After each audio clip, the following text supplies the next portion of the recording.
الناس بتقول إن المتحف المصري الكبير هو أكبر متحف للآثار في العالم، بس محدش قالك إنه آلة زمن حقيقية. المكان ده مش بتدخل تشوف فيه الماضي، لأ، الماضي هو اللي بيصحى جواك أول ما تخطي البوابة دي.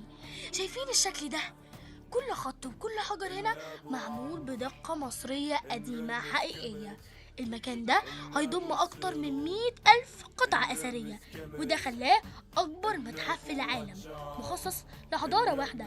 حتى تصميم المتحف نفسه بيتاخد من فكرة الضوء اللي كان رمز للحياة عند المصريين القدماء، كأن المتحف ده امتداد لأشعة الشمس اللي بتطلع من الأهرامات. يا جماعة احنا مش في فيلم خيال علمي، ده تمثال رمسيس التاني الحقيقي اللي رجع هنا بعد رحلة طويلة جدا عشان يستقبلك على باب العظمة دي.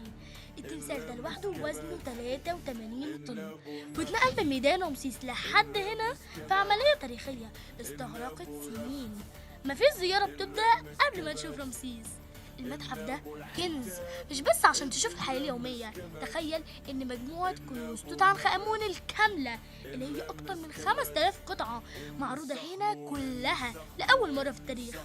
كل تفصيلة هنا بتحكي قصة إنسان حقيقي عاش على الأرض دي، ومش مجرد ملك أو فرعون. عارفين إيه أغرب حاجة؟ إن كل القطع دي عمرها آلاف السنين، بس لسه بتحافظ على روحها كأنها اتعملت امبارح. تحس إن الزمن وقف يستنى حد يسمعه من جديد، كأن التاريخ بيستأذنك عشان يحكي لك سره. المتحف المصري الكبير مش مجرد مكان، ده وعد من مصر للعالم إنها هتفضل دايما تحكي حكايتها بنفس العظمة والقوة.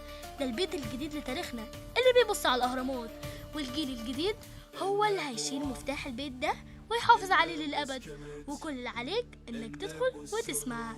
وبس كده، كان معاكم ملك إسلام من قناة الحكاية بتقول إيه.